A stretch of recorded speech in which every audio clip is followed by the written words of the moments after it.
I yell for the movies. I speak for the trees, like the Lorax said. So I speak for the films. This week on The Art of the Matter, you'll meet the man who speaks for the images we see on film, and what he has to say goes a long way in keeping those images safe for the ages. And we'll see how the combination of simple things like clean lines, ample light, and flowing water equal a haven for contemplation and spirituality that is much more than the sum of these parts. As an elegant, precise, and concise statement of mission, place, design, you're never going to find a better coming together of those three elements.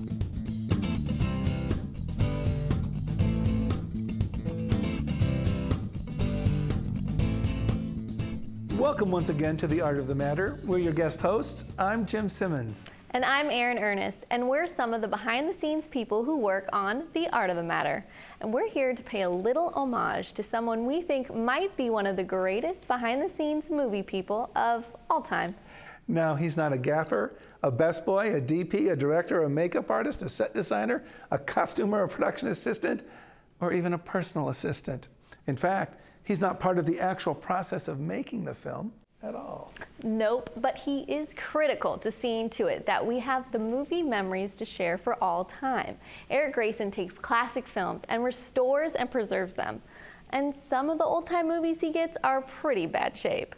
But have no fear, for by the time the man who goes by the nickname Dr. Film gets done, you'll think he can work miracles with celluloid.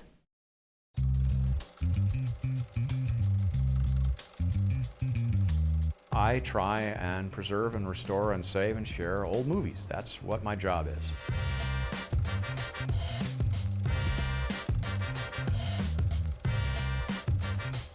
A lot of times I feel like Indiana Jones, where he says, "This belongs in a museum." I do that all the time. This is important. It's my job to make sure people realize why this is important. And though that important spirit of film may be timeless, the medium certainly is not. And that is what inspired Eric Grayson, former electrical engineer, to dedicate his life to the movies. Well, that and Sammy Terry's Nightmare Theater, the ghoulish, scary movie showcase of indie TV's yesteryears. When videotape came out, I thought, well, I can start getting some of those movies that used to be on Sammy Terry, and I got all the stuff on VHS. And then I realized, well, the VHS doesn't look that great, and there are things I can't get on VHS, so I got stuff on film. And once I did that and I started projecting them, I realized, wow, these things look really beautiful when they're projected. They don't look anything like the video transfers look. So I started getting into projecting them the way they were originally supposed to be. And not just projecting them for himself. Now he shares them with an audience, playing at festivals and movie theaters all across the country. But he is always in constant search to find more films to share. And just as Indiana Jones retrieves his artifacts from unusual places, so too does Grayson. Where do I go to find films? That would be in the dumpsters, go to other collectors.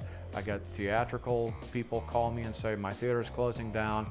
I have 800 pounds of film in the basement. Can you go through it?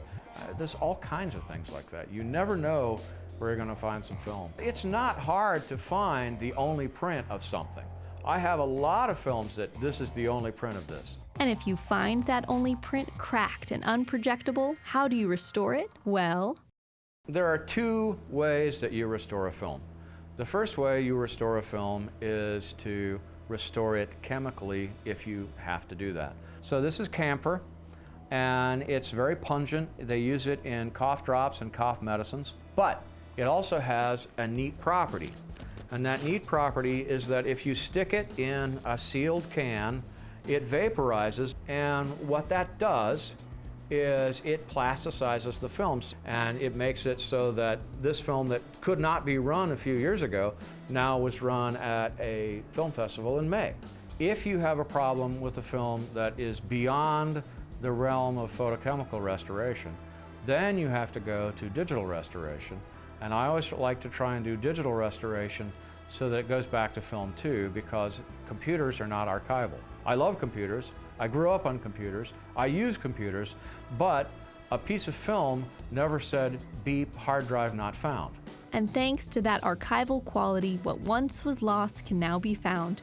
Grayson discovered he had film elements on the 1929 serial King of the Congo, the first of its kind released with sound. Rallying behind the film's historical importance, he received a grant from the National Film Preservation Foundation to restore it as close to the original as possible. Easier said than done. This is a lot of work. The Vitaphone discs that the sound was recorded on, this is a way that you used to just play discs like records along with a film. It was technically cool for the time, and you would end up having discs skip and crack and things like that. So there are a lot of films that we have discs for, but we have no picture. There are a lot of films that we have picture for, but we have no discs. And King of the Congo is a case where we have picture for the whole film, but we have discs for about half of it.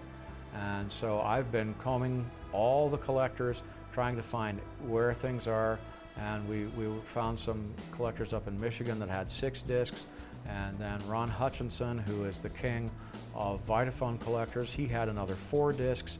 So we've found discs from various places in order to try and restore them. So, after painstakingly restoring films and showing them throughout the country, what's Eric Grayson's favorite movie? The best answer for that is something that Alfred Hitchcock came up with. And my favorite film is sitting in a can waiting for me to find it. I don't know what it is yet, but it's going to be there. And does that mean that I have films sitting at my house that I haven't found yet? Oh yes, I have stacks of stuff I haven't gone through. So there's something really cool in there somewhere, at least I hope. And in the meantime, his passion for film lives on. I'm really passionate about film, and I really want to get the word out there. So that's kind of what I'm all about. I'm about trying to get the message out, trying to get the idea out that you want to watch a movie that was made before you were born because it's cool. It's just not out there anymore. It makes me sad. But I can yell for the movies, and that's what I do. I yell for the movies. I speak for the trees, like the Lorax said. So I speak for the films. So what does a glass of clear water and modern architecture have in common? That's the intriguing analogy posed to us in our next story. So let's think about it. It lets in light, is mostly made up of clean, straight lines, and displays a peaceful surface. All of which is also featured in the architectural icon in our next story. Examine each facet of form and function at Christian Theological Seminary, and it's deceptively simple. But combine all those elements together, and you'll have a space conducive to contemplation, calm, and spirituality like none other in the country. Good design doesn't mean anything other than the best you know how to do. And it must be some kind of a sin to do less. J. Erwin Miller was a believer in 2 things. He believed in the Christian faith, and he believed in the future. J. Erwin Miller was very well known for saying that one thing we could do when we build great new buildings is we could refer to the past and the greatness of the past. But that might suggest that we don't have anything to say in the present. J. Erwin Miller, though, had volumes to say, and the language he chose was architecture. Didn't hurt that he was chairman of Cummins Engine Corporation, with its foundation paying the fees for architects to turn a little city into a work of modern art. Architecture Digest magazine lists the most important architectural cities in the country. Number 1, New York, number 2, Chicago, and so on.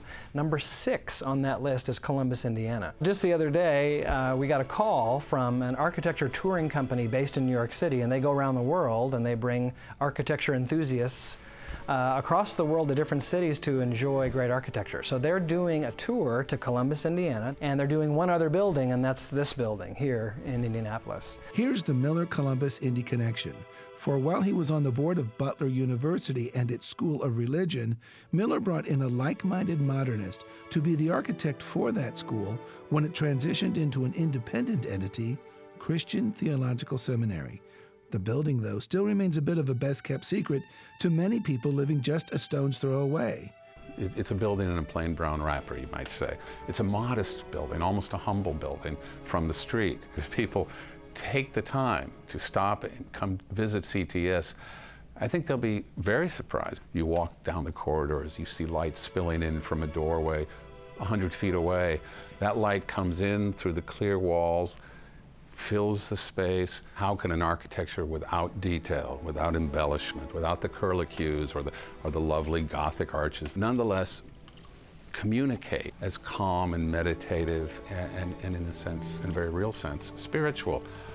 The simple answer is I don't know. A lot of people come into this building and they say that there's a sense of serenity and a sense of peace. And that's exactly what the architect had in mind. The notion is that the arts are not decoration. The arts are something we live inside. It's like working and living inside of a work of art. The architect, Edward Larrabee Barnes, often joked that he came from a family of incense-swinging Episcopalians, but his modernistic architecture is anything but incense-swinging traditional.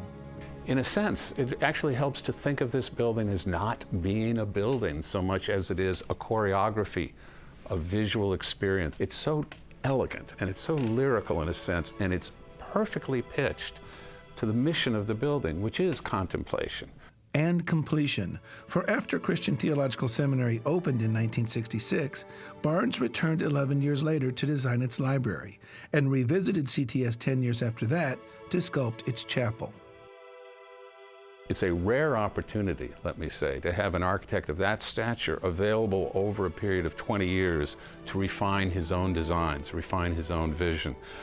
That doesn't happen very often. On September 9th, Steve and Matthew will host a free and open to the public tour of CTS. The event is in conjunction with Indiana Landmarks through Steve's affiliation with an ancillary group, Indiana Modern. And modern is the operative word, and a passion for Mr. Mannheimer. So I asked, why this passion? The simplest way to think about when you're a kid and you're 16 or 17 years old and you're first driving around, you hear a certain generation of music coming on your radio, and that's your music. In a sense, that's true of architecture. It's the architecture that we grew up with. This is a pristine haven for meditation, whose sense of calm pervades not only every hallway, but also the grounds. We're turned toward the White River, this beautiful vista. We're in the heart of the city, and yet you feel you're in the heart of the wilderness, the heart of creation. And those ingredients, like a glass of water, it is, in a sense, it is distilled experience. As an elegant, precise, and concise statement of mission, place, design, you're never going to find a better coming together of those three elements. This is a treasure on the American scene. It's an extraordinary space, and it is one of the most important buildings in the country. Well, there's a often quoted comment of Winston Churchill, first we shape our buildings and then our buildings shape us.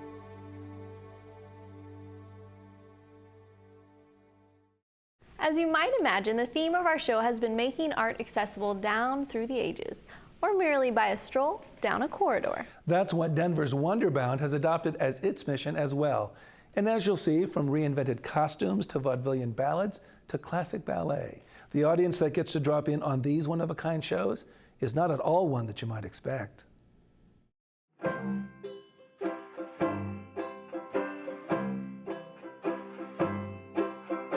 A really organic process rather than having this really strong structure. We just move into the conversation and see what fits and what feels natural. So we're not necessarily telling a narrative story in the tradition of Swan Lake or Sleeping Beauty, but all that technique underlies it, and it becomes a more emotional journey, a more psychological journey rather than a direct narrative. By doing that, what it creates is an opportunity for the audience member to kind of fill in those blanks. Something that I noticed in watching the rehearsal was that you keep the entire company here while you're creating the piece, as opposed to calling maybe just those 3 or 4 dancers that you have working.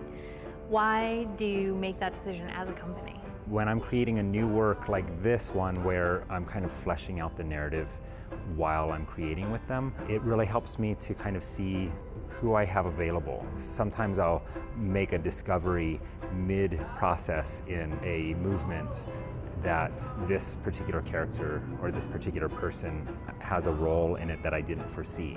They're my biggest inspiration. So keeping that energy going and keeping that sense of journey together is really important to me.